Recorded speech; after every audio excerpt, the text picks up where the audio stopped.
नमस्कार दोस्तों। मैं ज्योतिष आचार्य श्री विकास जी आज आपके सामने ये जो वीडियो लेके आया हूँ। ये वीडियो जो है ये जीवन, कर्म और ज्योतिष का क्या लिंक है। तो जो मेरे कुछ विचार है मेरे को आए थे, वो मैंने कलमबद्ध किए और सोचा कि आपके साथ शेयर करता हूँ। इस वीडियो को देखिएगा क्योंकि इसमें लास्ट में मैं थोड़ा सा एक कुंडली पे विवेचन करूंगा कि मैं क्या कहना चाहता हूँ। तो अगर हम बात करें जीवन की, तो जीवन हम सभी जानते हैं कि सुख दुख का नाम है। सुबह शाम, रात दिन, सफेद काला, उतार चढ़ाव, अच्छे बुरे का नाम है। तो जीवन कभी एक सा नहीं रहता। सुख और दुख कहते हैं कि जीवन के दो पहलू हैं। जैसे कहते हैं कि कभी अगर अच्छा टाइम नहीं रहा तो बुरा भी नहीं रहेगा। जैसे रात के बाद दिन आता है और दिन के बाद फिर रात आती है और फिर दिन आता है, उसी तरह से दुख के बाद सुख भी आता है। तो अगर आप दुख को ना अपनाएं, दुख को हटाना चाहें, तो सुख आएगा ही आएगा, जल्दी आ जाएगा। लेकिन अगर दुख में विलिप्त रहेंगे तो सुख देर से आएगा। तो बी पॉजिटिव वाली फिलॉसफी चलती है लाइफ में। और लाइफ लाइन जो होती है वो कभी भी सीधी नहीं चलती, वो जिगजैग मोशन में, अप एंड डाउन में चलती है। और जीवन में हम जानते हैं कि लगातार चलना ही पड़ता है। कितना चलना पड़ेगा और किस दिशा में चलना पड़ेगा, ये तो समय ही निश्चित करता है। कहते हैं कि समय बड़ा बलवान होता है। हम सभी जानते हैं कि समय बड़ा बलवान है, हमने सुना ही है बचपन से कि समय बड़ा बलवान होता है। और इसकी चाल को समझना में मुश्किल है। हम नहीं जानते कि अभी अगले क्षण क्या हो जाएगा। जैसे कि मैं अगर अभी इस टाइम याद करूं तो जब मैं 93, 93 नहीं, 2000 के आसपास की बात है। मैं 26 जनवरी थी और मैं अपने घर में बैठा हुआ कुछ पढ़ाई कर रहा था। मेरा पलंग हिला, पलंग पे बैठा पढ़ रहा था और पता चला कि गुजरात में भूकंप आया है। आपको मालूम है कि गुजरात जो है वो व्यापारियों का शहर है। शहर का शहर नष्ट हो गए। जो करोड़ों अरबोपति थे वो एक क्षण बाद खाक में मिल गए। खाने के लिए रोटी नहीं थी। तो समय तो इतना बलवान है। और जो कहते हैं कि रंक को राजा और राजा को रंक एक क्षण में वो बना सकता है।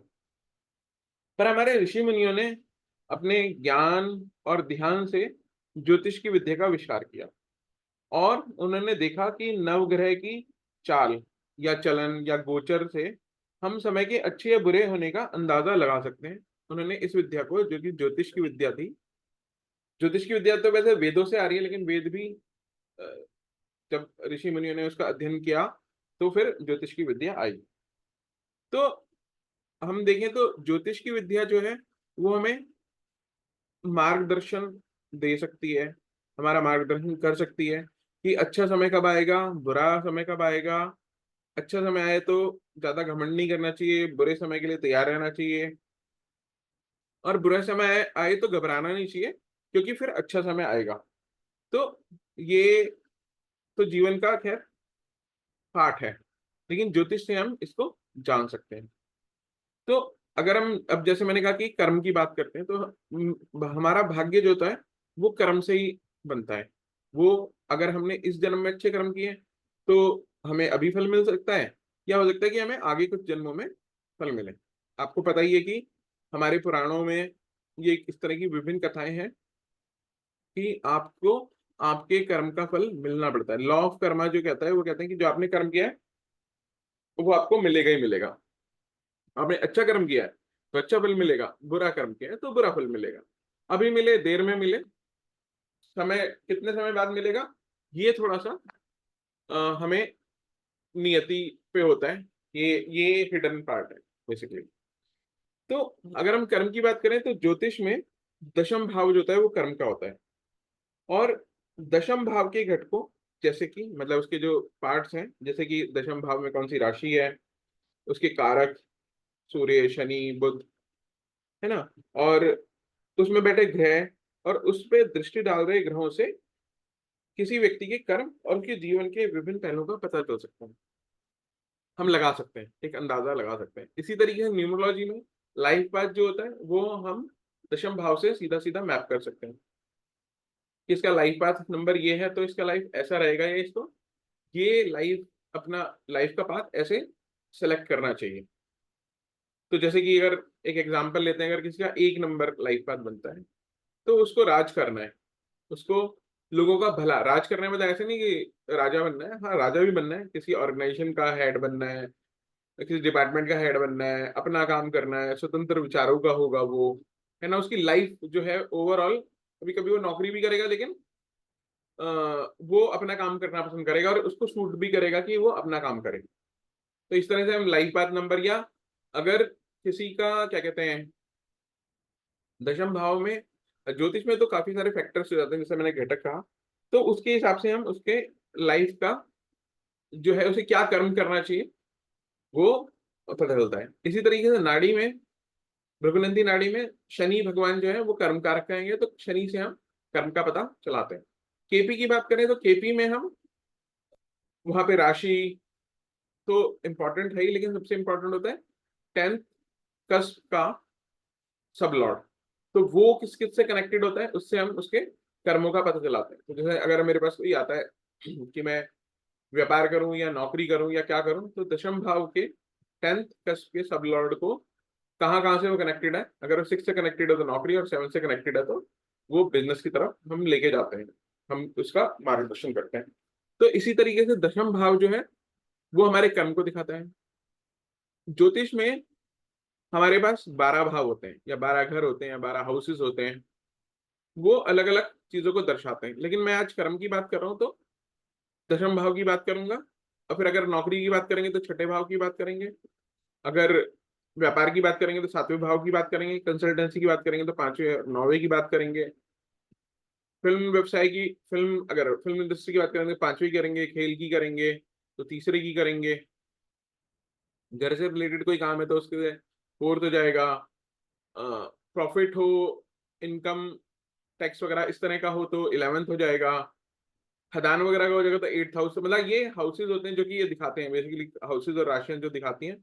अगर दशम भाव उन किसी तरीके इनसे कनेक्टेड है तो ये सारी चीजें आएंगी। तो जैसे दूसरी अगर राशि कनेक्टेड हो गई तो वो इंश्योरेंस में, फाइनेंस में चला जाएगा। आप इसको कंफर्म भी कर सकते हैं और कमेंट्स भी कर सकते हैं मेरे इस वीडियो पे कि क्या ऐसा है क्या। जैसे अगर किसी की दूसरी राशि लगन में या दूसरे घर में आती है या दशम भाव में आती है तो वो इंश्योरेंस सेक्टर या फाइनेंस से कनेक्टेड होगा इंसान। नहीं तो अगर वो किसी ऑर्गेनाइजेशन में भी काम करता होगा तो फाइनेंस डिपार्टमेंट में वो काम करता होगा, या उसको फाइनेंस की नॉलेज एक अलग तरीके की होगी। तो ये तो ज्योतिष का एक चमत्कारिक पहलू है कि हम सिर्फ 3 चीज से, डेट टाइम प्लेस से कुंडली बना के और कुछ ग्रहों से कुछ गणना करके ये चीज हम निकाल सकते हैं। किसी जन्म हुए बच्चे का भी हम ये बता सकते हैं। तो आइए चलिए एक बार हम कुंडली देखते हैं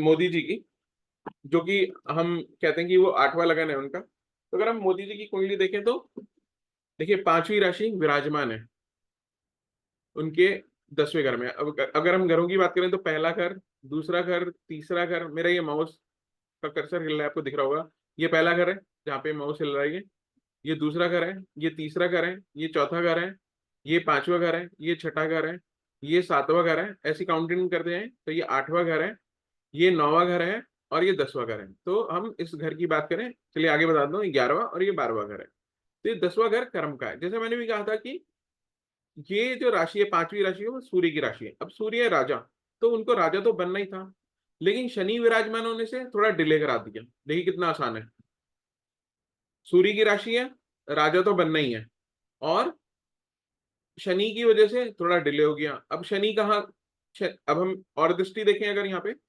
तो सिर्फ गुरु की दृष्टि है। अब गुरु जो है वो किन घरों के स्वामी है, पंचम के स्वामी है, पंचम जनता के, तो जनता का सपोर्ट मिल रहा है, और दूसरे घर के स्वामी है, और जनता के घर में राहु बैठे हैं, तो यहाँ पे विरोध भी हो रहा है थोड़ा सा, क्योंकि राहु जो है वो पंचम भाव में अच्छे नहीं होते।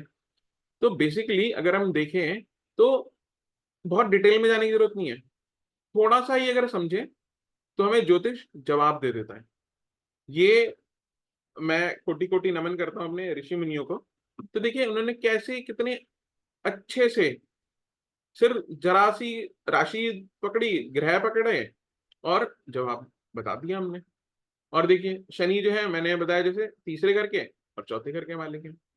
अब चौथा घर भी हो गया और तीसरा घर मेहनत का हो गया, तो इस इंसान ने मेहनत बहुत करता होगा, मेहनती बहुत होगा, तो ये भी बताता है।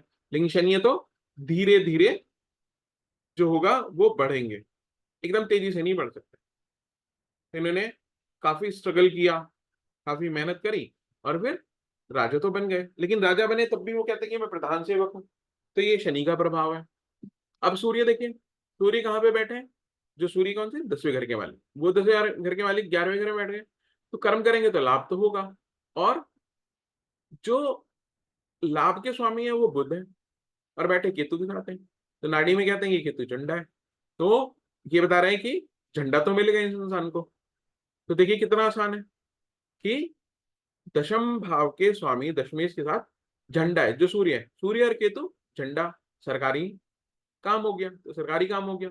और बुद्ध, बुद्ध जो है वो छठे भाव के मालिक हो गए, सॉरी छठी राशि के मालिक है, तो वो 11वें भाव के मालिक हो गए। तो कितना आसान है अगर हम देखें और हमें थोड़ा समझ हमें आना शुरू हो जाए, तो इस तरीके से हम निकाल सकते हैं कि भाई आदमी राजा बनेगा, लेकिन शनि बैठे हैं, सूर्य की राशि है तो राजा बनेगा, शनि बैठे हैं तो थोड़ा डिले होगा। तो इस तरीके से हम बहुत आराम से ये चीज कैलकुलेट कर सकते हैं ज्योतिष में। तो दोस्तों आशा करता हूँ कि आपको मेरा ये वीडियो पसंद आएगा, आप मेरे विचारों को पसंद करेंगे, मेरे इस वीडियो को लाइक करेंगे, मेरे चैनल को सब्सक्राइब करेंगे। और अगर आपकी कोई क्वेरी है तो आप मुझसे पूछ सकते हैं। मैं प्रोफेशनली भी कंसल्टेंसी देता हूँ, और वैदिक एस्ट्रोलॉजी, लाल किताब ग्रामर, केपी एस्ट्रोलॉजी और नाड़ी और न्यूमरोलॉजी ये पढ़ाता भी हूँ। अगर आपको पढ़ना हो तो भी आप मुझसे संपर्क कर सकते हैं। और मैं रमल भी पढ़ाता हूँ, रमल का मेरा कोर्स वीडियो है, तो मैं वो शेयर कर देता हूँ। और किसी को अगर ऑनलाइन पढ़ना हो या कोई क्वेरी हो तो मैं फोन पे या जूम मीटिंग के थ्रू उसको सॉल्व भी कर देता हूँ। मैं ऑनलाइन पढ़ाता हूँ, तो इसलिए स्थान की भी कोई दिक्कत नहीं है और समय की भी कोई दिक्कत नहीं है। हम दोनों के अगर आप पढ़ना चाहें तो म्यूचुअल अंडरस्टैंडिंग के हिसाब से समय तय हो सकता है, और आपको आने की भी जरूरत नहीं, आप घर बैठे आराम से पढ़ सकते हैं।